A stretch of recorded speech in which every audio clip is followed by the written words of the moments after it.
Baik, Bapak Ibu, saudara-saudara sekalian, kita mulai saja karena waktunya sudah lewat 20 menit. Saya ajak kita menaikkan satu pujian, ya, sebelum kita awali kelas PIK kita pada malam hari ini. Mari kita naikkan pujian ini, bait 1, 2, lalu bait 3 kita nyanyikan sambil bangkit berdiri, ya. Bila damai, ya, 2, 3. Bila damai mengiring jalan hidupku, hatiku kesusahan menimpaku, ajarku mengingat firman-Mu. Nyamanlah jiwaku, nyamanlah jiwaku, dalam pergumulan dan pencobaan, Kristus memberikan jaminan dan memberikan kepapaanku, darahnya membasuh jiwaku. Nyamanlah jiwaku, nyamanlah jiwaku. Tuhan, lekaskanlah harinya tiba, iman pun tampaklah, sangka kalaupun berbunyi, Tuhan akan turun ke bumi. Nyamanlah jiwaku, nyamanlah jiwaku. Mari kita berdoa. Bapa di dalam surga, kami sungguh bersyukur untuk kesempatan yang Tuhan sekali lagi berikan kepada kami, sehingga kami boleh sama-sama memikirkan, merenungkan prinsip-prinsip yang Tuhan sudah nyatakan melalui segala tulisan yang Tuhan ilhamkan, sehingga melaluinya kami boleh mengerti isi hati-Mu. Melaluinya kami boleh tahu bagaimana kami harus hidup. Daripadanya kami boleh mengerti rencana-rencana kekal yang Tuhan sudah tetapkan, pekerjaan-pekerjaan baik yang Tuhan sudah persiapkan untuk boleh kami kerjakan. Mari Tuhan, berkati pemikiran perenungan, berkati hamba-Mu yang Kau tahu siapa dia, berkati setiap kami dengan pergumulan kami masing-masing. Jikalau ada teman-teman yang mungkin salah alamat karena ada kesalahan teknik, kami mohon belas kasihan-Mu dan Tuhan pakai sehingga tetap boleh mengikuti kelas ini dan nama Tuhan sekali lagi dipermuliakan. Inilah doa sembahyang kami di dalam Kristus Yesus Tuhan. Kami memohon, kami berdoa. Amin. Amin. Silakan duduk kembali. Tuhan memberkati. Ya, sekali lagi selamat malam Bapak Ibu, saudara-saudara sekalian. Selamat bertemu kembali di dalam kasih Tuhan kita Yesus Kristus. Kita malam hari ini akan masuk di dalam seri Yunus, ya. Yunus ini tidak banyak, saudara-saudara, cuma 4 pasal, maka saya juga saya gunakan dengan 4 kali pertemuan, kita melihat 1 kali pertemuan per 1 pasalnya. Nah, saudara-saudara, Yunus adalah nabi yang ada Tuhan tempatkan di kerajaan utara, ya, diberikan tugas, kita mungkin sudah tahu, yaitu untuk memperingatkan bangsa yang lain, non-Yahudi. Dia ada di utara, dan dia dikasih tugas untuk memperingatkan satu bangsa, yaitu Niniwe, bangsa Asyur di kota Niniwe. Ya, nah Bapak Ibu, kalau kita lihat umumnya nabi-nabi itu dipanggil, nabi-nabi itu diberikan tugas untuk bangsanya sendiri, yaitu bangsa Israel. Dan saudara-saudara, kalau saudara perhatikan, ini Yunus itu arti namanya itu merpati, ya, merpati. Dan dia dipakai untuk mempertobatkan kota Niniwe. Yang saudara, ini adalah bangsa yang kejam, musuh daripada Israel. Dia mengepung kota Israel, itu Samaria, ya, orang Israel. Ya, saudara-saudara kan nanti ini pernah kita belajar mengenai siapa ini? Elisa, ya, Nabi Elisa dikepung oleh bangsa Asyur, ya. Nah, saudara itu tahu bahwa Tuhan pakai bangsa Asyur untuk menghukum orang Israel. Nah, nanti Tuhan akan kirim bangsa Asyur dikalahkan oleh bangsa Babylon. Nah, saudara-saudara, Yunus ini sejatinya berkeinginan kuat agar orang-orang Asyur itu, bangsa atau kota Niniwe itu kalau bisa dihancurkan oleh Tuhan. Dia maunya seperti itu, saudara. Dia sangat tidak rela kalau bangsa kafir ini akhirnya bertobat. Dia tidak rela, maka ketidakrelaan itu dia nyatakan melalui apa? Melarikan diri. Nah, saudara akan melihat nanti di dalam pasal yang pertama, dia melarikan diri dari hadapan Tuhan. Ya. Nah, saudara-saudara, karena kita mau mempersingkat waktu, ya, saya tidak baca satu pasal ini, pasal yang pertama, tapi langsung saya coba kompleks gitu ya. Nah, ketika dia melarikan diri, saudara, itu niat sekali, Pak. Siapa ini? Yunus itu.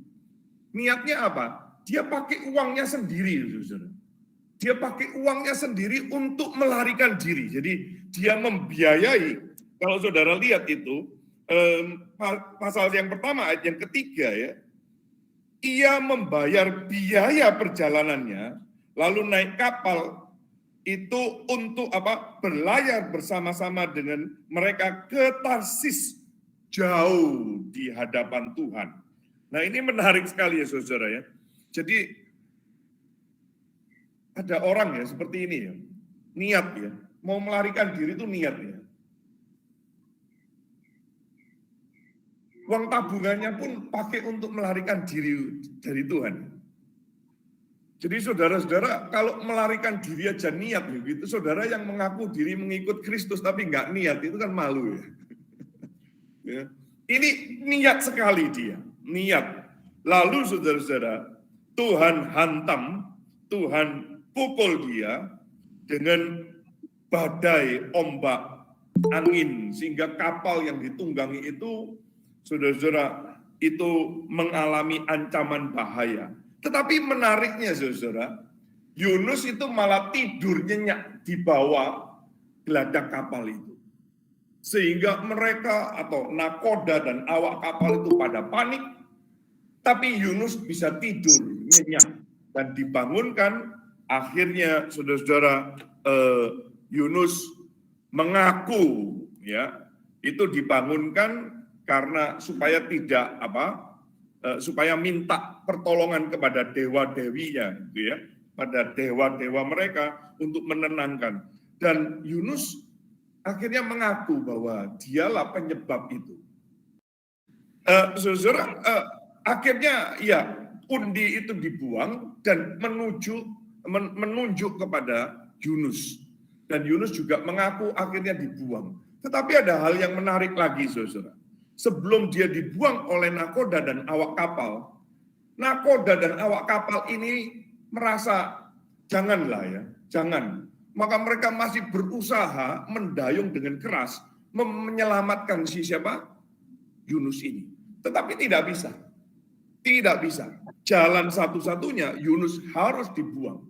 Dan sebelum mereka membuang, nakoda dan awak kapal ini, saudara, bukan cuma percaya kepada Yahweh, dia minta maaf dulu, minta ampun dulu, supaya dosanya jangan ditanggungkan.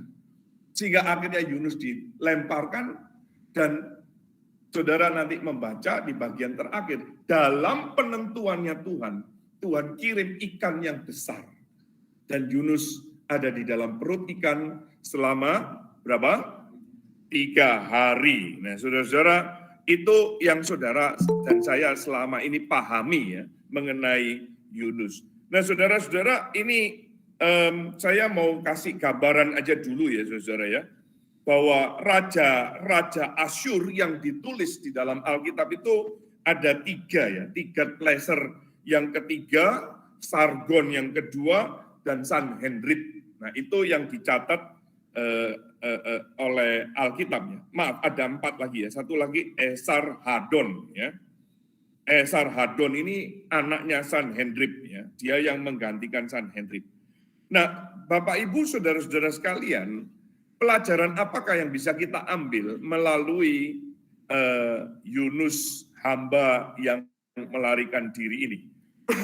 Yang pertama, saudara-saudara ya, kita melihat ya, saudara ya, Niniwe itu adalah kota yang besar.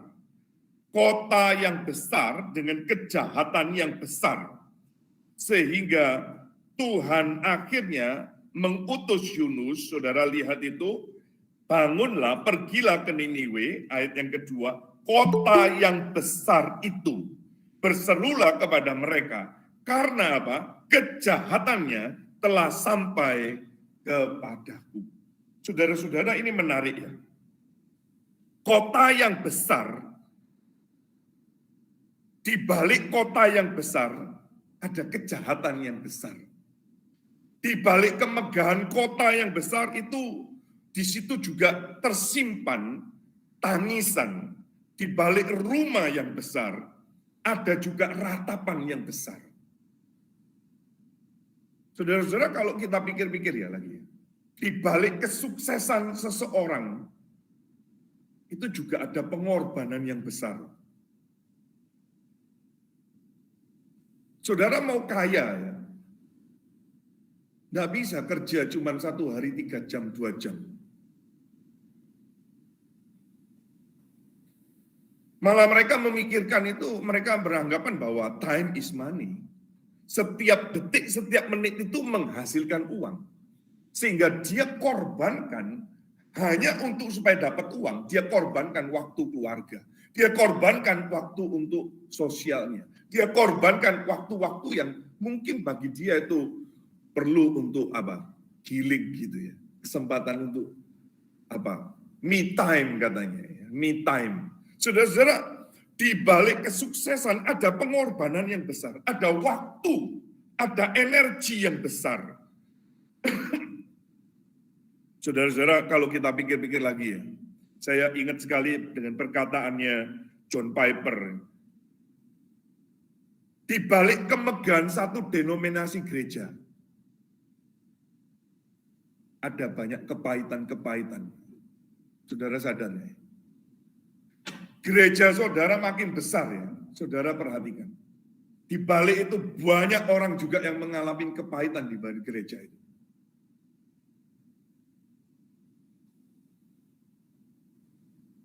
Saya melihat banyak sekali, saudara. Gereja yang katanya besar, besar itu tidak berarti gedungnya ya, saudara.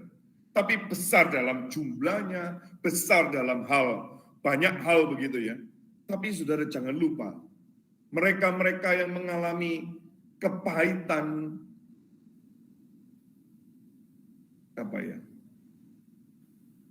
batu sandungan begitu ya, itu juga tidak sedikit. Nggak sedikit.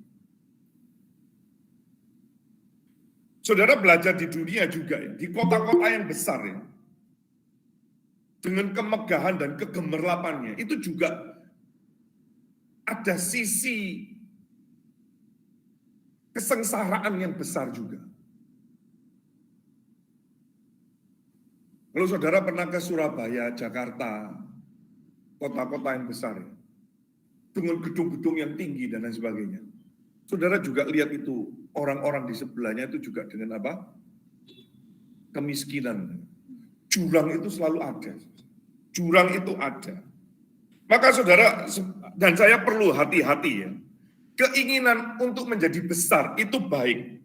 Keinginan untuk menjadi dikenal, hati-hati saudara.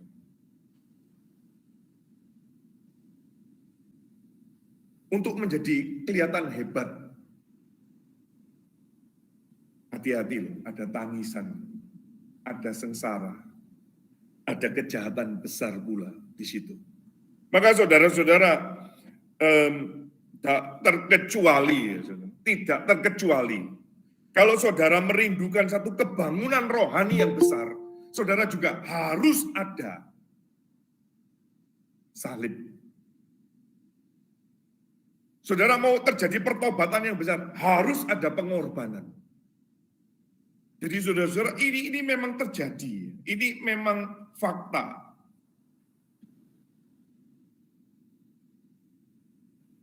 Keagungan kemuliaan Kristus, kemuliaan Allah, kemegahan Tuhan, dan keagungan kemuliaan orang Kristen itu ada pribadi yang tersalibkan.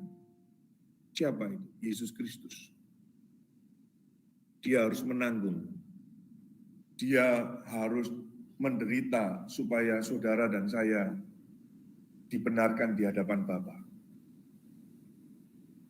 Dia harus menanggung kutuk murka supaya saudara dan saya menerima berkat yang harusnya turun kepada sang anak itu. Maka saudara dan saya perlu sadar ya. Tidak salah ingin besar ya. Tidak salah ingin besar.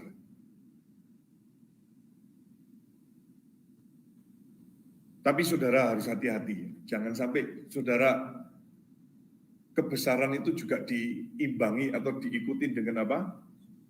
Tangisan, air mata, dan kejahatan.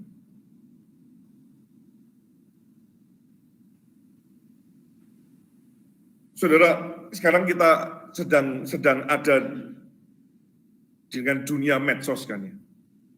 Dunia medsos ya. Orang begitu cepat sekali terkenal. Gara-gara apa? Medsos. Tapi saudara-saudara, mereka ada yang tidak sadar, ada mereka yang sadar. Mereka sadar itu untuk membuat konten itu dia sadar, tapi dia mengorbankan demi konten. Demi konten. Masih ingat nggak peristiwa dulu demi konten dia kasih makanan tapi isinya apa? Sampah, gitu. Itu baru kemarin saudara saya lihat itu. Dia demi terkenal ya, supaya dia terkenal itu ya. Dia merasa diri supaya apa? Kelihatan sakti, kelihatan bisa menyembuhkan orang begitu ya. Akhirnya dibongkar dan ditutup kan padepokannya. Jahat kan, menipu segitu banyak orang sudah. Menipu dan membuat orang akhirnya pahit, ya, kecewa. Jadi saudara dan saya ya, jangan juga terlena dengan kebesaran-kebesaran apapun itu saudara, organisasi lah, ya. Nanti ini di sini ada sebagian mahasiswa yang mau jadi hamba Tuhan. Kita yang hamba Tuhan kan juga sama lah ya, sama. Saya juga sama. Ini ada hamba Tuhan Pak Eben. Kalau kita adakan PA gitu, lalu pesertanya banyak, pasti lebih semangat kan? Pasti semangat, betul. Tetapi saudara jangan lupa loh, makin banyak ekspektasi kita. Mereka juga berkorban. Ada yang jauh-jauh datang, ada yang ini tadi baru mengatakan, Pak saya mau berangkat demam, Pak saya mau berangkat hujan dan lain sebagainya. Ada pengorbanan yang besar. Maka saudara dan saya, kalau saudara dan saya sendiri mau besar, tapi saudara tidak mau korban, tidak bisa. Tidak bisa saudara. Nah bedanya antara dunia dan kita adalah mereka mau besar dan mengkorbankan orang lain. Tapi kita tidak, kita diajar mengkorbankan diri. Menyalibkan diri, menyangkal diri. membakar itu, hangus habis demi kemuliaan Tuhan dinyatakan. Ini bedanya. Bagian yang pertama, maka saudara dan saya perlu belajar. Saya ada, saudara, melihat satu gereja yang besar sekali. Tetapi saya melihat potensi bibit-bibit perpecahan, potensi bibit-bibit yang sudah tidak sehat lagi.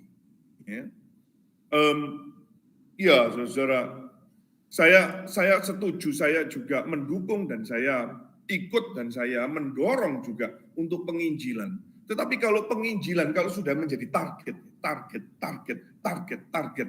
akhirnya ini seperti angka itu menjadi seperti berhala, gitu, saudara. Angka itu menjadi berhala. Padahal itu kita juga percaya bahwa ini karya ilahi. Ya tentu kita mau yang sebanyak-banyaknya. Tetapi jangan lupa, Nuh itu khotbah.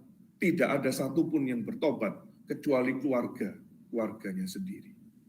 Betul itu? Tidak ada. Nah nanti kita akan melihat di sini, Yunus beda lagi, saudara. Yunus berkhotbah. Nanti ini bagian yang ketiga, saudara ya.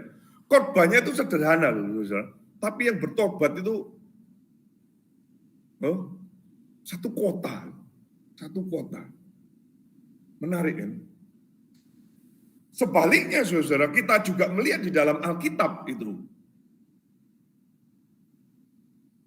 Elia itu apa ini? Berkhotbah tanding head to head gitu ya. Dan kuasa Tuhan dinyatakan, kemuliaan Tuhan dinyatakan, apinya, dan itu Elia itu sadis sekali loh, saudara. Nabi-nabi Baal itu berapa? 450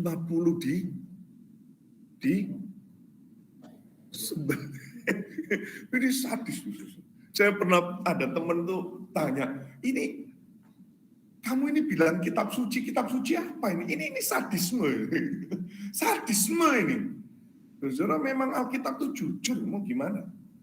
Jadi saudara-saudara sekali lagi ya, jangan terpaku, jangan terjebak dengan besarnya itu, saudara. Harga yang dibayar itu mahal. Jangan-jangan saudara-saudara besar, tetapi dasarnya kejahatan. Sehingga kejahatan itu memuncak, saudara-saudara. Kejahatan ini memuncak. Sehingga keadilannya Allah harus dinyatakan. Yang ini pelajaran yang kedua, saudara ya. Kejahatan manusia makin tinggi, maka disitulah keadilan Tuhan akan dinyatakan. Saudara-saudara, di dalam sejarah kuno ya, bangsa Asyur ini terkenal kejahatannya, terkenal kebengisannya, terkenal juga kejamnya, terkenal sadis, saudara. Tapi mereka ini juga dikenal suka berperang, ya, bangsa Asyur ini. Nah, menariknya, saudara, orang Asyur itu sadis, kejam, bengis, suka berperang. Itu atas dorongan siapa? Para imamnya, rohaniawannya, ulamanya. Dia didoktrin bahwa kalau kamu bisa perang, kamu bisa mengalahkan satu bangsa. Berarti kamu mengalahkan dewanya, Allahnya mereka. Dan saudara-saudara, itu makin dia bisa memenangkan satu bangsa, berarti makin menyenangkan dewa-dewanya mereka itu. Nah, khususnya dewa mereka itu adalah dewa Dagon. Nanti di dalam pasal yang kedua ya kita akan bahas, saudara, mengenai dewa Dagon itu. Dan saudara-saudara, kekejamannya orang Asyur ini terkenal, saudara ya. Beberapa catatan sejarah mengajarkan kejahatan bangsa Asyur itu, saudara. Dia kalau menang ya, satu bangsa itu tidak dibunuh, saudara. Tapi tangannya diputungin.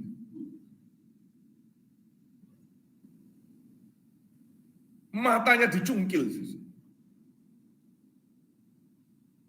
Jadi nggak mati langsung, tapi apa? Pelan-pelan. Waduh, sadis ya. Terus dia itu Kalau dapat tawanan yang lemah, yang perempuan, yang tua gitu ya, yang nggak bisa berperang, itu ngikatnya nggak di leher, saudara, di rahangnya sini, kayak kuda. Jadi ini bayangin, saudara, ini kan sobek, sakitnya luar biasa bagaimana. Saudara pernah lihat kan ya film-film yang apa itu Dayak di Amazon itu kan diikatnya pakai apa bambu gitu ya, lurus terus diikatnya begini kan ya, lalu nyebrang apa sungai gitu ya, dengan apa ada yang sebagian tenggelam, ada yang jalannya tersayat-sayat itu ya. Kalau dia nggak bisa jalan ya dia menjadi beban bagi temannya yang lain, dan temannya yang lain yang harus ngangkat gitu. Itu aja kita sudah lihat itu sadis. Tetapi orang Asyur ini lebih sadis lagi, saudara. Dibakar hidup-hidup itu sebelum Roma itu Asyur itu sudah begitu, saudara. Lalu saudara-saudara, hidungnya dipotong.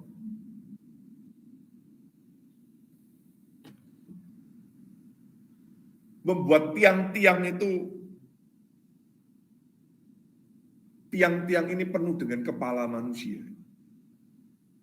Dan khususnya orang-orang yang dikatakan itu pahlawan-pahlawan yang mereka bisa kalahkan, dipotong, ditaruh, itu digantung. Sebegini sadisnya. Makanya Yunus itu nggak rela, saudara. Saudara kalau tahu bangsa yang sadis begini, ya toh, wah ini kalau sampai terus dari katakan kejahatannya telah apa sampai kepadaku. Ah, iya sudah, saudara akan berdoa atau Tuhan ini orang ini jahat luar biasa, hajar dong Tuhan. Iya Tuhan hajar, tapi saudara jangan lupa ya kita tahu lah ceritanya ini ya, kita tahu ceritanya akhirnya satu bangsa apa bertobat. Tapi yang namanya Yunus, dia perspektifnya berbeda. Dia tahu bahwa Tuhan itu apa? Tuhan yang berbelas kasihan, ya toh. Nanti kalau bangsa ini bertobat, Tuhan berbelas kasihan, maka akan diampuni. Jadi Yunus itu nggak relanya di situ, saudara. Kita tahu dari mana di bagian akhir Yunus sendiri ngomong, dia kan komplain. Nanti kita akan juga lihat komplain sama Tuhan. Berani-berani sekali ini ya Yunus ini ya komplain sama Tuhan. Jadi saudara ada pembenaran lah ya bagi saudara yang komplain sama Tuhan. Oh Yunus aja loh komplain loh, masa saya enggak sih gitu ya. Nah kalau saudara lihat ya, kejahatan ini juga dicatat oleh Nahum. Saudara-saudara boleh lihat itu Nahum pasal yang pertama ya. Nahum pasal yang pertama, pasal yang ketiga, saudara dicatat itu ya. Celakalah kota penumpah darah itu. Ayat 1. Nahum pasal 3 ayat 1. Celakalah kota penumpah darah itu, seluruhnya apa? Dusta belaka, penuh dengan perampasan dan tidak henti-hentinya apa? Penerkaman. Dengar kecut apa? Lecut cambuk itu, cambuk dan apa? Derak-derik roda. Dengar kuda lari menderap dan kereta meloncat-loncat. Pasukan berkuda menyerang padang bernyala-nyala dan tombak berkilat-kilat. Banyak yang mati terbunuh dan bangkai bertimbun-timbun. Tidak habis-habisnya mayat-mayat. Orang tersandung jatuh pada mayat-mayat. Coba saudara, itu Nahum mencatat bagaimana itu jahatnya luar biasa. Nah saudara-saudara ya, Alkitab mengajarkan kepada kita ya, kejahatan-kejahatan tertentu ya, kalau sudah puncak, saudara lihat itu ya, di dalam Kejadian pasal 6 ayat yang kelima, ketika dilihat Tuhan bahwa kejahatan manusia itu di bumi, cenderungan hatinya pun selalu membuat kejahatan semata-mata. Akhirnya Tuhan apa? Datangkan dengan apa? Air bah. Keadilan Tuhan pasti berlaku. Saudara lihat itu di dalam Sodom dan Gomora, masih ingat kan? Tuhan juga ngomong, itu banyak keluh kesah, banyak doa syafaat, banyak komplain kepada Tuhan mengenai kejahatan siapa? Sodom dan Gomora. Nah, waktu di Kalimantan saya bicara mengenai Sodom dan Gomora ini, saudara. Sodom dan Gomora itu ada siapa orang di sana? Lot. Lot itu orang benar, tapi dia tidak memberikan pengaruh. Lot itu orang benar. Di dalam Petrus ditulis, dia orang benar. Dia tidak memberikan pengaruh. Dia juga tidak bersyafaat, sehingga Tuhan memanggil bangsa-bangsa lain itu loh, yang bersyafaat untuk Sodom dan Gomora. Saudara, jangan-jangan kita itu seperti itu. Ya. Kita menikmati kebesaran kota, bahkan mungkin kejahatan kota. Tetapi itu di mata Tuhan jahat. Dan keadilan Tuhan akan dinyatakan. Dan sampai pada waktunya, itu ditunggang balikan dengan apa? Api dan belerang. Jadi saudara-saudara, kejahatan manusia itu tidak mungkin lepas. Keadilan Tuhan akan dinyatakan. Di dalam 1 Samuel 25, saudara-saudara, itu Tuhan juga menyatakan keadilannya atas Nabal. Nabal yang membalas kebaikan Daud dengan apa? Kejahatan. Siapa Nabal itu? Masih ingat? Suaminya Abigail. Akhirnya Abigail yang meredakan, mendamaikan. Abigail itulah yang mendamaikan. Dan Tuhan marah itu ya. Tuhan marah kepada Nabal. Akhirnya Nabal kena stroke. 10 hari ibadah penghiburan. Setelah 10 hari kaku. Panjang sejarah raja-raja Israel dicatat juga kejahatannya. Kejahatan mereka itu mempengaruhi bangsa Israel. Sehingga akhirnya Tuhan kirim juga. Ya ini, kirim Asyur. Kirim Asyur. Nanti Tuhan kirim apa? Babel. Kirim lagi apa? Yunani. Kirim lagi apa? Roma. Tuhan hajar. Maka saudara-saudara ya, kita ya kadang-kadang ya, kita seperti di Mazmur 73 gitu ya, kadang-kadang kita kalau lihat orang jahat kok enak ya, gemuk gitu ya. Orang jahat itu kok nggak mati-mati gitu ya. Orang jahat kok kayaknya lebih kaya daripada kita ya, dia lebih sugih, temannya lebih banyak gitu ya. Nggak ada diabetes, nggak ada kolesterol gitu ya. Katanya kemarin 4 sehat 5 sempurna, 6 kolesterol gitu ya. Jadi kok kayaknya dia senang terus gitu ya. Tetapi saudara, pemazmur mengatakan sampai saya masuk di dalam bait Allah, bait kudusnya, sampai kita lihat perspektif Tuhan, sebetulnya mereka itu ada. Tuhan tempatkan itu di tempat yang licin, tempat yang bahaya, dan pada waktunya mereka akan dihajar sama Tuhan. Jadi saudara jangan iri ya, dengan kejahatan. Tapi berat juga ya, kalau saudara ada orang yang berbuat jahat terus gitu, saudara suruh bersyafaat kan berat ya. Ayo coba, saudara pernah bersyafaat untuk HRS yang baru dibebaskan, bersyafaat? Ayo, kita doain siapa? Anak kita, istri kita, suami kita, bapak kita, emak kita, engkong kita, opa kita, gereja kita, siapa lagi? Pulau kita, kampus kita, gereja kita terus saja. Kapan doain musuh? Doain musuh, tidak ada masuk. Saudara, Tuhan Yesus juga kadang di dalam pasal 7 itu, Matius pasal 7, saudara, Tuhan Yesus juga mengatakan, enyah kamu sekalian yang pembuat apa? Kejahatan. Jadi saudara jangan pikir saudara kejahatan itu bisa luput, bisa aman. Tidak mungkin. Pasti keadilan Tuhan akan dinyatakan. Di hari penghakiman, saudara-saudara, itu dikatakan akan dikumpulkan, anak manusia akan menyuruh malaikat-malaikatnya dan mengumpulkan segala sesuatu ya, saudara. Dan apa? seperti lalang akan dikumpulkan lalu dibakar dalam api. Tetapi saudara-saudara, saudara dan saya ya, saya yakin tidak ada sih, tidak ada ya. Jangan terus-menerus berbuat kejahatan. Saudara dan saya juga jangan terus-menerus berbuat kejahatan.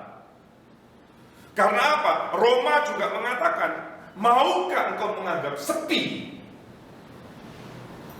Sepi, menganggap sepi kemurahannya Tuhan, kesabarannya Tuhan, dengan terus kita menerus berbuat jahat.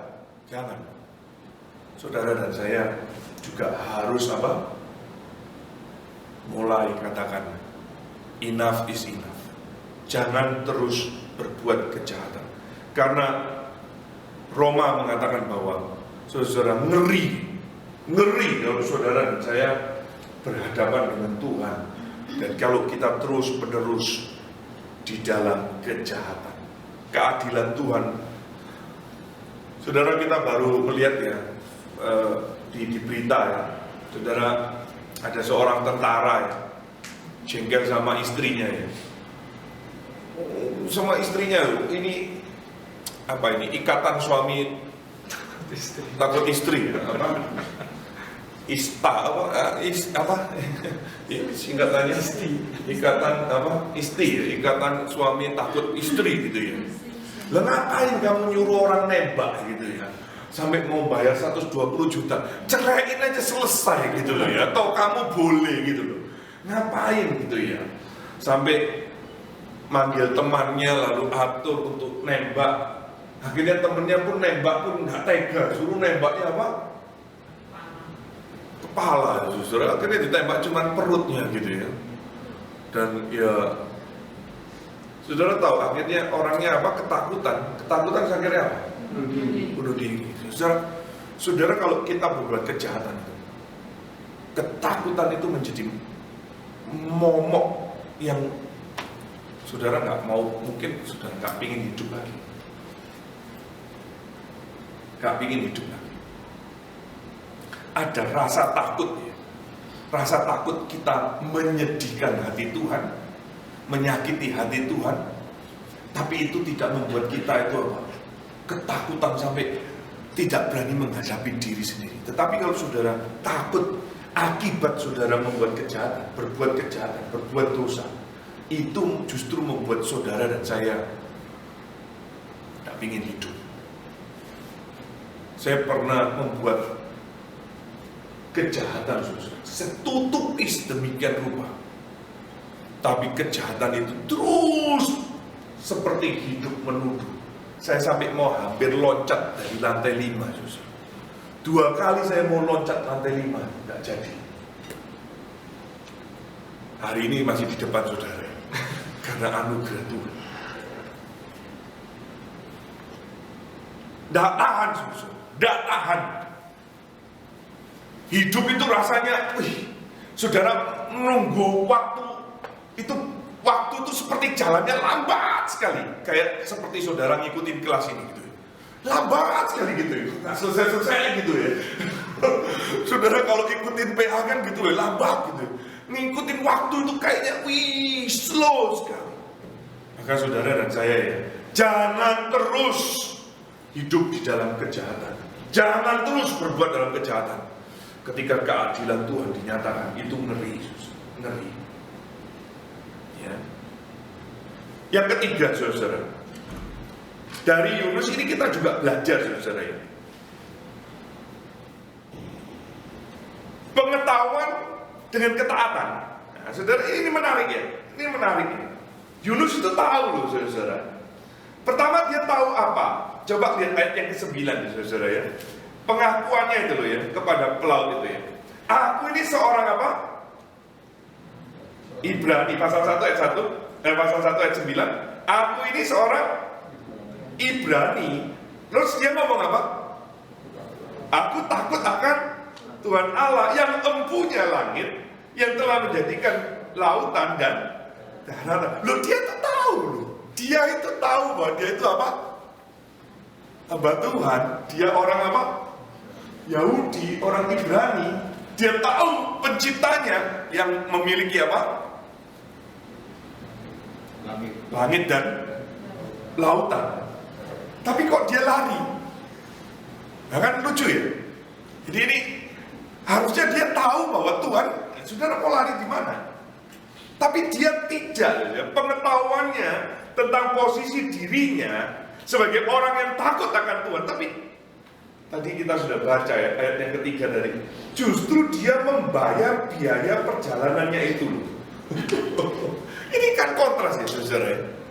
Berapa banyak dari kita ya tahu kita ini orang Kristen, tahu kita ini hamba Tuhan, tahu kita ini orang pilihan, tahu kita ini mahasiswa teologi gitu ya. Tapi ketika dibenturkan atau berhadapan dengan ketaatan menjadi satu tegangan kan? Jadi ketaatan itu memang tidak mudah saudara. Kalau ngomong gampang ya. Saya ini kadang-kadang, saya sering kali sharing dengan beberapa teman-teman gitu. Kita ini yang hamba-hamba Tuhan itu kalau khotbah gampang. Kalau di atas mimbar tuh hebat sekali gitu loh. Tapi ketika sudah di dalam turun di mimbar, ini saya yang biasa naik mimbar loh. Saudara kan enggak lah. Saudara kan cuma duduk di duduk di sana kan saudara jarang naik mimbar kan, malah mungkin sebagian saudara nggak pernah naik mimbar. Sehingga beban saudara tidak seberat kita yang naik mimbar. Makanya mahasiswa jangan gila atau candu atau apa ya, kegilaan merindukan naik mimbar. Bebannya berat tuh saudara. Kita tuh kalau khotbah gampang saudara, penginjilan bijaksana, taat. Loh, kita sendiri tuh gak gampang. Saudara ikut PA sini, keluar dari ruangan ini saudara ya. Ada lampu merah, yang sederhana aja, lampu merah. Kira-kira gimana? Saya beberapa terakhir ini saudara ya, sering melanggar lampu merah ya. Karena waktunya mepet-mepet gitu, jadi kalau lampu merah saya terobos saja. Ngejar. Akhirnya sudah menjadi kebiasaan dan tidak ada rasa bersalah. Tapi ketika saya berhenti lagi gitu ya, loh kok canggung ya? Ngapain ya aku berhenti ya? Kamu buang-buang waktu gitu ya? Itu ya, tapi ini saya, saudara jangan usah tersinggung gitu lah. Ini saya ini. Saya tuh kok rasa, kok begini ya? Kamu kok munafik gitu ya? Tidak gampang, saudara. Tidak gampang. Coba saudara lihat di pasal 4 ayat 2 yang tadi saya sudah singgung. Yunus pasal 4 ayat 2.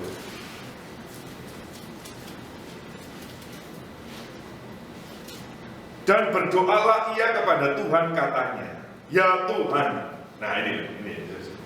Bukankah telah kukatakan itu ketika aku masih di... Nah, itulah sebabnya maka aku dahulu melarikan diri ke Tarsis. Nah, sebab aku, dia apa? Tahu, dia punya pengetahuan, dia punya teologi, pengertian teologi yang cukup biblikal loh saudara. Kemudian Nabil, masa ini minimal ya STT S1 lah ya, sarjana lah ini, pastoral. Aku tahu PAK ini pasti ya. bahwa Engkau Allah yang apa? Pengasih dan penyayang, yang panjang sabar dan berlimpah kasih setia. Serta apa? Yang menyesal karena malapetaka yang hendak didatangkan. Dia tahu, dia tahu kalau Tuhan itu nanti akan apa? Mengampuni. Tapi justru itu juga dia melarikan diri. Jadi saudara-saudara, pengetahuan tentang Allah itu beda dengan saudara mengenal Allah itu. Mengenal tentang Allah itu satu hal, mengenal Allah itu satu hal lain. Nah, saudara yang mana? Dan saya.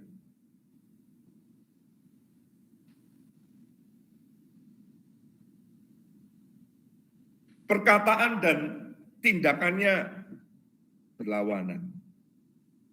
Saudara perhatikan lagi ya. Tadi di dalam pasal 1 ayat 9, kalau Allah adalah pemilik dan pencipta langit dan bumi beserta segala isinya. Loh, kan kamu tahu kalau Tuhan itu pencipta, terus kamu mau lari kemana? Jauh di hadapan Tuhan, loh, terus mau lari kemana? Tapi ya itulah realitanya, saudara. Kalau Allah adalah pribadi yang berbelas kasihan, bagaimana mungkin Yunus tidak memiliki rasa pengampunan? Katanya dia hamba Tuhan. Kalau Tuhannya itu punya belas kasihan, kok dia hamba Tuhan tidak punya? Kadang-kadang kan kita sering gitu ya, kita kan kalau disekak, orang Kristen nggak ada kasih ya. Orang Kristen nggak ada kasih, apalagi ini hamba Tuhan, kok kejam gitu ya, kok sadis gitu ya. Iya saudara, memang saudara, ini saudara dan saya perlu waspada juga loh ya, bahwa pengetahuan kita itu tidak tentu ya, tidak tentu, kadang-kadang tidak tentu sebanding berbanding lurus dengan ketaatan kita. Tetapi saudara-saudara, ketaatan kita nggak boleh juga membabi buta tanpa ada dasar, nggak bisa. Jadi saudara-saudara, pengakuan yang mirip yang keluar dari mulut Yunus ini, saudara, harus juga kita barengin dengan perbuatan kita. Waspada dengan pengakuan-pengakuan yang kita keluarkan. Biasanya kita nggak sadar itu waktu nyanyi. Waktu nyanyi itu kita kan sering kali, aku mau cinta Yesus selamanya. Ini aku, utus aku, gitu kan. Kita kalau nyanyi itu semangat berkorban-korban gitu. Tapi giliran faktanya, realitanya hitung-hitungan.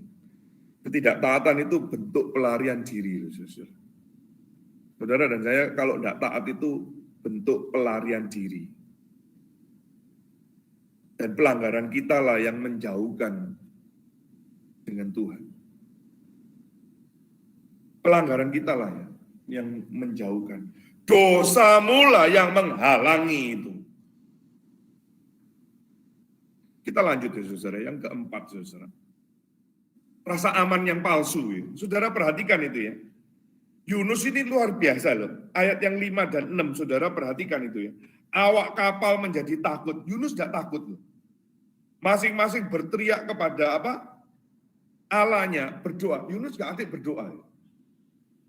Kok tahu? Nah nanti saudara lihat. Dan mereka membuang ke dalam laut segala muatan kapal itu untuk meringankannya. Nah ini saudara lihat. Tetapi apa? Yunus telah turun ke dalam ruang kapal yang paling bawah dan berbaring di situ. Lalu tertidur dengan nyenyak.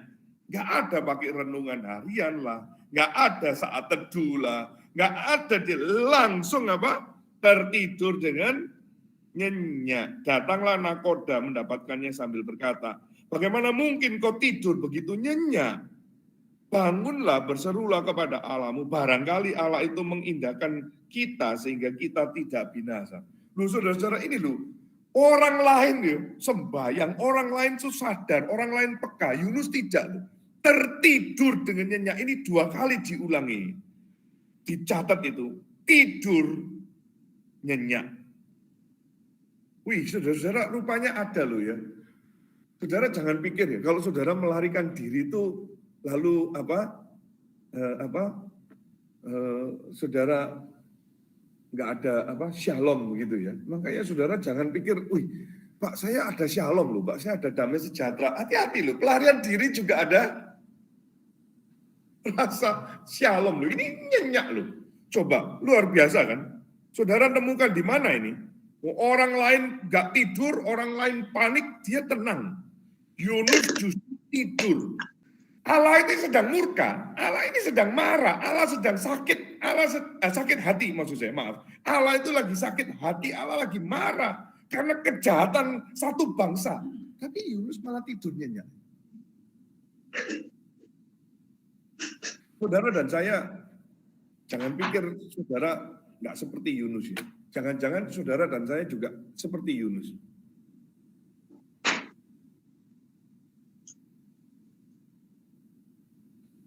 Ada banyak orang yang belum mendengar Injil, tapi kita kok tenang-tenang saja ya.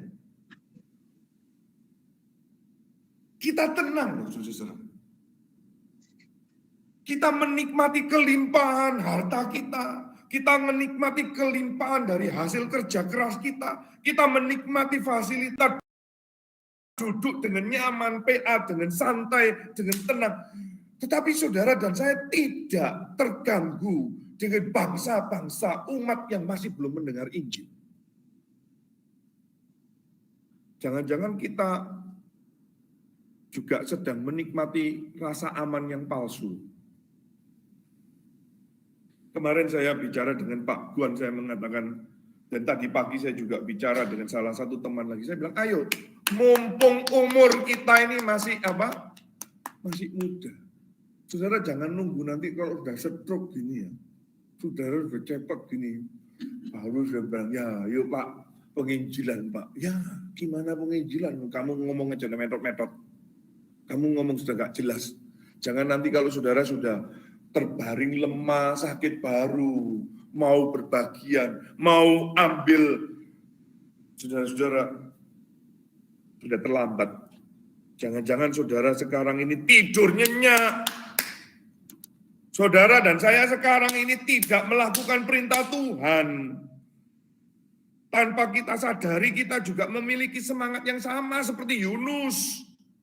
Kita memiliki ketenangan hidup kok, kita nggak mau diganggu. Kenyamanan kita nggak mau diganggu. Padahal dunia ini sedang kacau. Dunia sedang panik, dunia tidak ada harapan. Mereka sedang menghadapi gelombang badai. Ada ketidakpastian di luar sana. Saudara hati-hati. Dengan ketenangan yang palsu.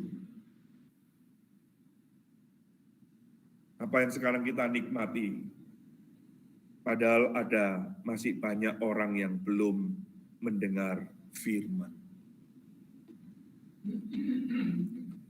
Saya kemarin bincang-bincang dengan Pak Guan, saya mengatakan, ayo Pak, ayo kita garap. Kita garap. Saya berjanji sama Tuhan, kalau ada waktu sesenggang sedikit pun, saya akan garap, saya akan kerjakan. Mumpung saya masih bisa pergi kemana-mana. Saya masih bisa makan apa saja. Mumpung saya tidak terlalu banyak makan obat yang rutin itu. Mumpung. Memang beda, saudara. Rasa beda. Dulu saya 15 tahun yang lalu, ke Kalimantan rally hampir 1 bulan lebih, saudara. Masih semangat. Kemarin 3 minggu itu, terasa sekali, saudara. Terasa sekali. Bahkan sampai hari ini suara juga masih belum pulih. Karena ya saudara ini sudah beda zamannya, waktunya, kondisinya. Maka saudara-saudara hati-hati loh. Jangan-jangan saudara sekarang sedang menikmati ketenangan palsu. Jangan-jangan saudara sedang melarikan diri. Saudara tidak taat. Dan saudara sedang menikmati shalom yang palsu itu. Next, saudara-saudara. Saudara perhatikan ya. Nakoda dan awak kapal itu jelas-jelas bukan orang Ibrani. Kalau saudara perhatikan ini bukan orang Ibrani.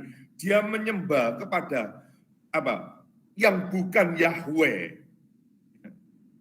Tetapi mereka memiliki kepekaan tentang gelombang angin ribut yang datang itu dikarenakan ada sesuatu yang tidak beres. Mereka punya kepekaan itu sehingga mereka memberikan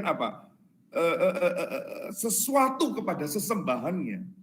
Sebaliknya kita tahu Yunus malah tidur nyenyak.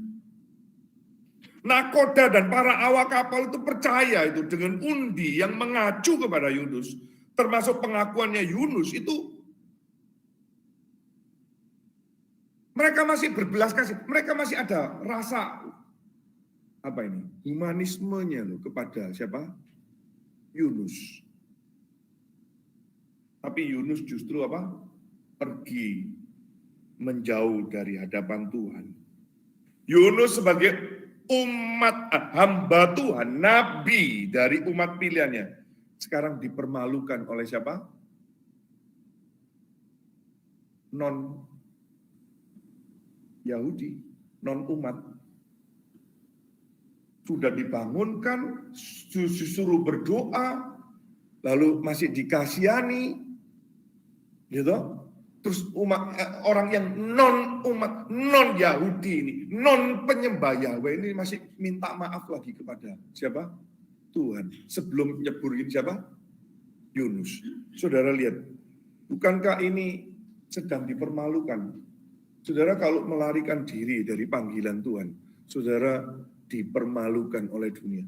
Bukankah Alkitab mengajarkan bahwa Tuhan memilih kita yang lemah untuk mempermalukan dunia yang kuat? Betul? Bukankah Tuhan memilih kita, memilih bangsa Israel, satu bangsa yang kecil, bangsa yang lemah, untuk mempermalukan mereka yang besar, mereka yang merasa benar itu, mereka merasa yang lebih berbudaya. Tuhan pilih Israel yang kecil itu untuk mempermalukan dunia. Saudara-saudara, sekarang pertanyaannya, siapa yang dipermalukan? Kita dipermalukan oleh dunia atau Tuhan mau mempermalukan dunia? Saudara, ketidaktaatan kita kepada Tuhan itu justru merugikan diri kita sendiri. Justru membuat kita dipermalukan oleh dunia. Tetapi saudara-saudara, kadang-kadang kita taat justru kebalik. Malu sama, betul. Terus kita rasa apa? Sungkan, kita rasa nggak enak, nanti kita dianggap apa? Fanatik lah, kita dianggap apa? Nggak toleran lah. Saudara-saudara, nakoda dan awak kapalnya ini justru lebih gentar. Coba lihat itu di dalam ayat 16. Ayat 16 itu dikatakan pasal 1 ayat 16, orang-orang itu menjadi sangat takut kepada Tuhan. Itu Tuhan besar sekali ya. Lalu mempersembahkan korban sembelian bagi Tuhan serta mengikrarkan apa? Nasar. Orang yang non Yahudi saja akhirnya jadi percaya.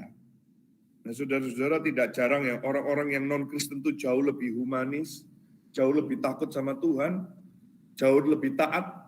Saudara, saya punya tetangga itu, saudara, sudah berapa tahun ini saya perhatikan betul-betul, saudara, subuh-subuh dia sudah keluar rumah sembahyang, lalu siang sembahyang, agak siangan lagi sembahyang lagi, sore lagi sembahyang lagi, malam lagi sembahyang lagi. Saya ini kok sembahyang waktu makan, kadang tidur itu jarang sembahyang, bangun saya juga. Ini saya loh ya, saudara jangan tersinggung. Ini sekali lagi saya. Kadang-kadang saya malu juga, malu. Maka saudara-saudara ya, dan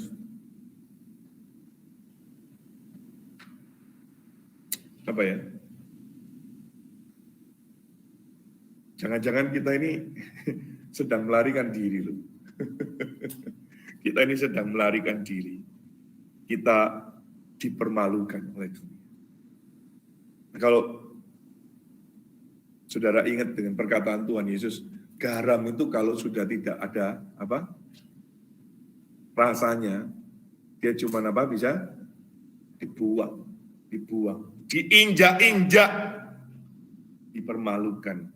Maka saudara-saudara, dari Yunus ini kita belajar siapa yang dipermalukan, siapa yang sedang dipermalukan oleh Tuhan. Yang keenam ya saudara, ini yang terakhir ya.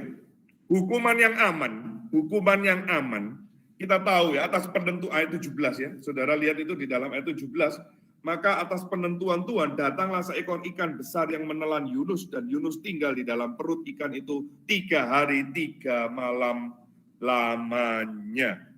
Saudara-saudara, alat hajaran yang Tuhan gunakan itu justru merupakan tempat yang aman, saudara. dia dibuang ke laut itu mengerikan, saudara, mengerikan. Tapi di dalam penentuan Tuhan, Tuhan kirim ikan yang besar. Nah, nanti ini minggu depan ya kita akan bahas ya, saudara. Nanti mungkin saudara akan tanya ikan apa ya? Jangan tanya lah, saya nggak tahu ikan apa ini. Yang pasti bukan ikan teri gitu, atau bukan ikan lohan, karena bisa menelan apa? Manusia itu. Terus saudara nanti kita bisa pikirkan juga sama-sama. Ini gimana ya? Ini kok kayaknya mitos ya. Ini mana mungkin lah ya orang ditelan apa? Ikan 3 hari 3 malam tuh nggak mati ya. Terus gimana itu? Kalau saudara lihat gambar kartun-kartun gitu ya, Yunus bakar ikan di dalam lagi, ada apa? Api unggun di tengahnya gitu ya, lalu mengangkatkan, wah itu kan gambar kartun gitu ya, tidak mungkin. Nanti sangat berbeda sekali, nanti kita lihat di dalam pasal 2. Saudara-saudara, ini hukuman Tuhan, keadilan Tuhan, tetapi justru ini tempat yang aman. Ini yang aman, saudara. Ini yang aman, sehingga Yunus walaupun di dalam dasar laut itu, di dalam dasar yang tempat paling dalam, di tengah-tengah tempat kematian itu. Justru itu tempat yang aman.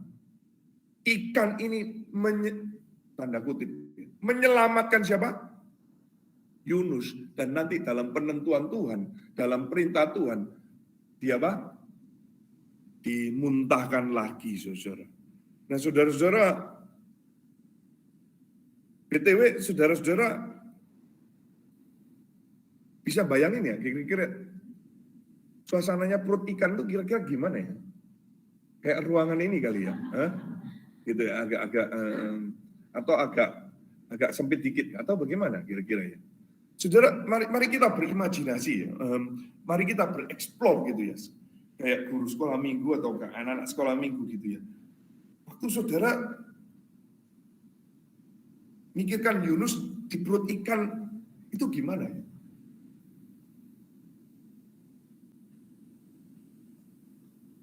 Apakah kayak waktu kita naik ojek gitu? Oh, kemarin saya waktu di Kalimantan tuh jalannya tuh gitu ya. Apakah seperti itu ya? Atau kayak nanti naik jet coaster gitu kan? Lalu saudara, wah yes gitu ya. Itu gimana saudara ya? Di perut ikan itu ya? Tidur aja ya, tidur. Mau di kapal aja tidur nyenyak, apalagi di perut ikan deh, pasti nyenyak gitu. Iya. Boleh juga ya, saudara. Dia memang melarikan diri gitu ya, shalom ya. Nggak nyaman, saudara. Nggak nyaman. Dan itu saudara-saudara 3 hari loh, saudara. Ini kontras ya. Kalau saudara perhatikan kontras dengan kondisinya Yunus sebelumnya. Jadi tak mungkin dia bisa tidur. Nanti minggu depan ya. Minggu depan kita lihat itu ya, pasal 2. Dia nggak mungkin bisa tidur. Ini mau gambaran kontras, saudara ya. Kontras dengan Yunus yang sebelumnya itu, yang pada waktu melarikan diri, jauh dari hadapan Tuhan, tetapi justru sekarang dia ada di dalam hukumannya Allah. Justru ini tempat yang aman, saudara. Saudara-saudara, ini saya tidak tahu ya, saudara melihat cara pandang Tuhan melatih engkau dan aku ini, itu satu hal yang ketidaknyamanan, itu membuat kita itu makin terlatih atau kita makin berkeluh kesah atau bersungut-sungut kepada Tuhan. Nah saudara-saudara, alat hajaran ini, Tuhan kirim itu siapa? Ikan. Untuk membuat akhirnya Yunus kembali. Yunus akhirnya mengalami titik balik, saudara. Turning point. Nah, kadang-kadang ada orang-orang yang Tuhan kasih penghajaran yang begitu hebat, yang begitu keras, yang tidak nyaman. Justru dia balik akhirnya. Maka saudara-saudara, janganlah terus-menerus berbuat jahat. Lebih baik sekarang cepat kembali kepada Tuhan sebelum Tuhan hajar. Maka mari kita kerjakan, jangan melarikan diri. dari apa yang Tuhan sudah persiapkan buat kita. Izinkan saya menutup, saudara-saudara ya, jika Yunus hamba Tuhan yang melarikan diri dari hadapan Tuhan, kita sudah belajar kepada kehendak Bapaknya. Walaupun dia sempat berdoa 3 kali minta, kalau boleh, tetapi dia tetap mengatakan, bukan kehendakku, tapi kehendakmu jadi. Dia menyerahkan nyawanya. Jika di balik kemegahan kota yang besar ada kejahatan yang besar, Yesus Kristus justru membangun kerajaan Allah itu dengan kelemahannya, dengan matinya di atas kayu salib. Kerajaan Allah dibangun dengan penyerahan dirinya. Walaupun dia mengatakan, sangkamu aku tidak bisa menyuruh berapa pasukan? 12 pasukan malaikat. Kerajaanku bukan di sini. Dan kerajaanku dibangun bukan dengan tentara yang besar, senjata yang kuat, yang menakutkan, tetapi dengan nyawanya mati di atas kayu salib.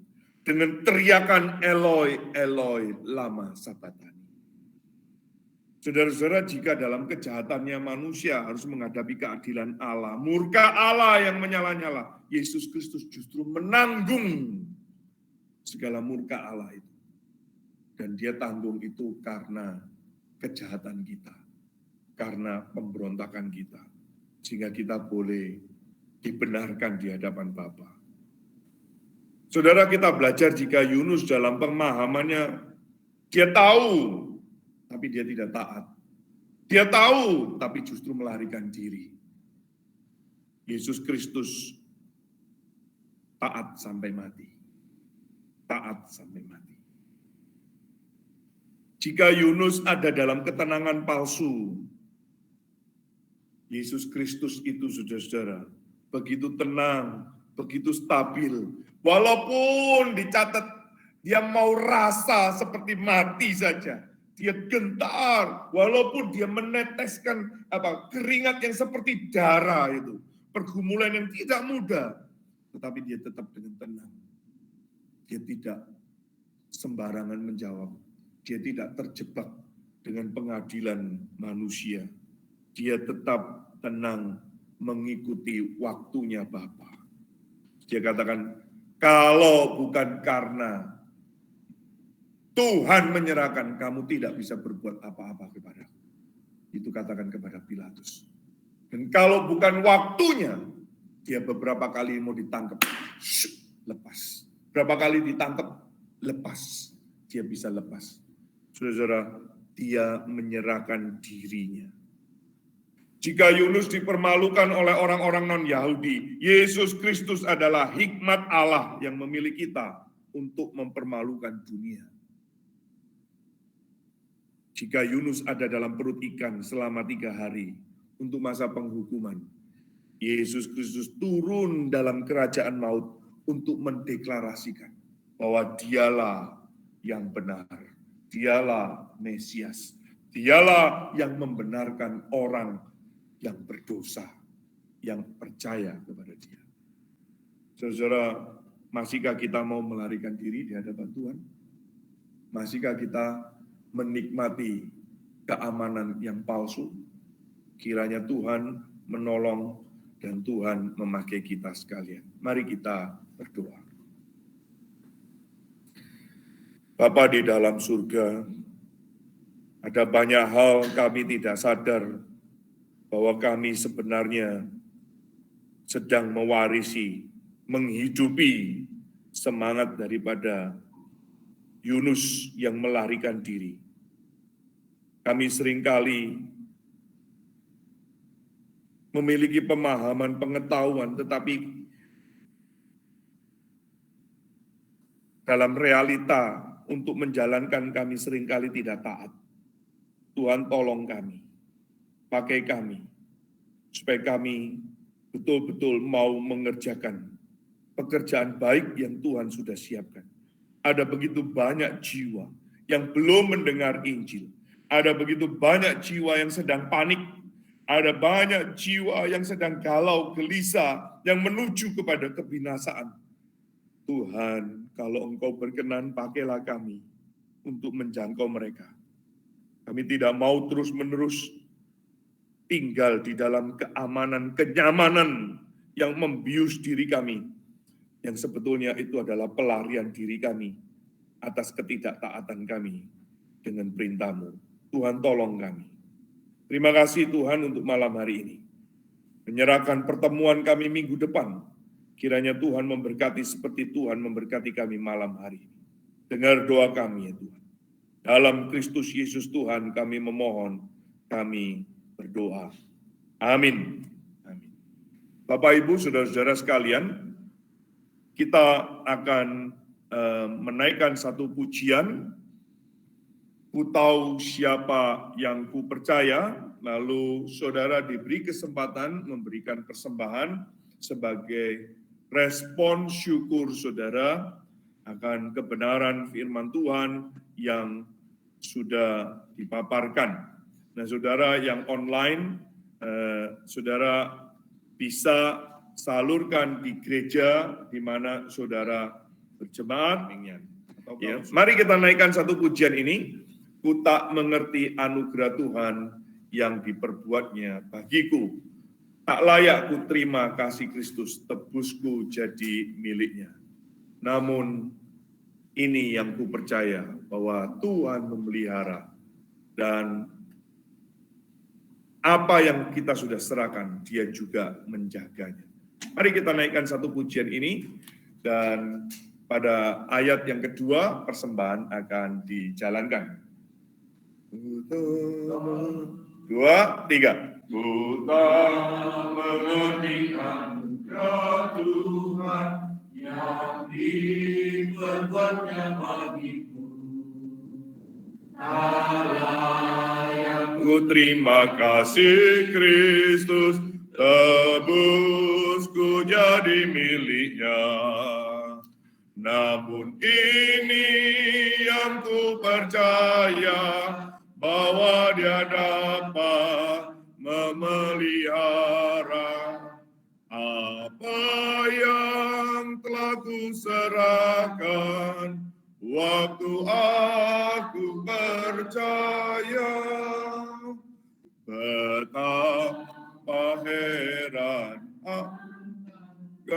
iman yang menyelamatkanku dan percaya kepada firman-Nya, beroleh damai di hati.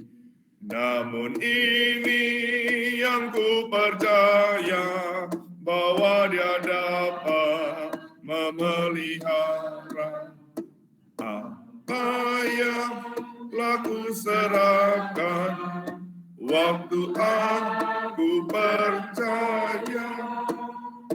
Ku tak mengerti kuasa Roh Kudus mengubah orang berdosa, meyakinkan tentang Tuhan Yesus menjelma jadi manusia. Namun ini yang ku percaya, bahwa Dia dapat memelihara apa yang telah ku serahkan waktu aku percaya. Saudara, sebelum itu saya mau sampaikan dulu minggu depan ya. Kita akan melanjutkan pembahasan kita mengenai Yunus, ya, ratapan sang hamba, ini pasal 2. Kita akan tetap mengambil tempat di sini, saudara. Berharap minggu depan kita akan persiapkan lagi, ya. Saya minta maaf dan minta maklum kalau tadi persiapan ada beberapa persiapan kurang pas sehingga akhirnya YouTube juga tidak bisa. Harap minggu depan kita sudah bisa lebih baik lagi. Lalu saudara-saudara, kami sampaikan juga kami berbagi kesempatan bagi saudara yang ada. Kami ada membuka beasiswa ya untuk sekolah umum sampai ke yang sekolah tinggi. Nah, saudara bisa berbagian dari 25.000 sampai 300.000 per bulan.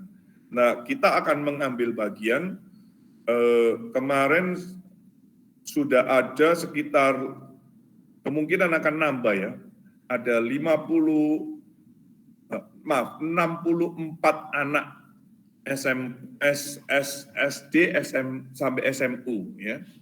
Lalu yang STT itu ada sekitar 24 ya, sekitar 24 anak. Nah, yang umum ada 2 kalau nggak salah ya. Nah, saudara kalau ada mau berbagian, silakan saudara bisa hubungin kami. Nah, kami juga mendoakan untuk sepeda motor ya saudara, mendukung seorang hamba Tuhan di Kalimantan Tengah dan satu hamba Tuhan yang ada di Singaraja di Bali Utara. Ya, beliau adalah orang hamba Tuhan ini adalah orang Papua tapi melayani di desa surga sana saudara. Dia orang surgawi. Jadi kalau turun ke Denpasar itu ya dia motornya sangat sederhana saudara, dan kemarin dia kecelakaan sehingga motornya rusak. Nah, kami mendoakan untuk hamba Tuhan, 2 orang hamba Tuhan ini. Jadi kalau bisa kita akan beli 2 unit sepeda motor. Dana yang sudah terkumpul ada 5 juta ya. Nah, dibutuhkan sekitar 36 juta. Jadi masih ada kurang 31 juta. Lalu kita juga memikirkan untuk hamba-hamba Tuhan yang di daerah yang tidak ada sinyal, yang susah jangkauannya, dan mereka juga perlu belajar. Saya menemui satu hamba Tuhan yang jemaatnya cuma 2 orang, 4 orang begitu ya. Dan ya untuk dia ikut kelas kita nggak bisa. Maka kita pikirkan kalau ada portable speaker, lalu kita kasih dengan mini SD card-nya itu bisa save, dan seri khotbah atau kelas speak itu bisa kita bagikan ke dia. Dia nggak bisa akses ke YouTube. Ya. Kemarin saya sudah ada foto itu untuk HP itu yang Android nggak bisa saudara ya. HP yang apa itu sebelum Android itu apa judulnya? HP yang lama lah ya, yang SMS-nya itu 3 kali ketiknya gitu loh ya, yang enggak apa? Iya yang itulah pokoknya yang lama itu ya saudara. Itu pun ditaruh di tembok itu aja saudara, karena itu yang ada sinyal. Kalau di sana nggak ada lain gitu saudara. Jadi nah, bagaimana caranya? Kita mikirkan dengan ini, saudara, portable speaker ini. Ya, portable speaker ini 150.000 per unitnya, sudah termasuk SD card-nya ya. Ada 100 ribuan, kira-kira hampir 100 ribu speakernya ya. SD card-nya itu yang sekitar 60-50 ribu ya. Nggak tahu deh, nggak ingat. Nah, oke. Enggak, harganya. Jadi total 150.000. Jadi saudara kalau mau berbagian, saudara bisa pikirkan ini. Nah, saudara jangan lupa ikutin lagi kelas kami atau seri yang lain. Nah, ya, baik saudara, mari kita tutup di dalam doa. Saya minta dengan kasih hambanya Bapak Penginjil Eben Matalu untuk menutup kita di dalam doa, sekaligus doa untuk persembahan. Kita berdoa. Terima kasih ya Tuhan untuk malam hari ini kami boleh belajar dari hamba-Mu Yunus yang mengajar kami apa artinya menjadi hamba Tuhan yang setia. Banyak kesulitan dan pergumulan yang dihadapi oleh hamba-Mu untuk menaati kehendak Tuhan, tetapi pada akhirnya oleh anugerah Tuhan, Tuhan tetap memakai hamba-Mu ini. Terima kasih ya Tuhan, biarlah kami boleh terus bertumbuh dalam pengenalan akan firman Tuhan. Kami bersyukur juga kepada Tuhan untuk persembahan yang kami boleh persembahkan pada malam hari ini. Biarlah persembahan yang telah dikumpulkan boleh dipakai untuk pekerjaan Tuhan melalui pelayanan garam Bali. Terima kasih ya Tuhan, sebentar lagi kami akan berpisah satu dengan yang lain. Kiranya Tuhan memimpin dan menyertai kami ketika kami beristirahat pada malam hari ini, dan besok kami boleh bangun untuk boleh melanjutkan aktivitas yang Tuhan percayakan kepada setiap kami. Dalam nama Tuhan Yesus kami berdoa. Amin. Amin.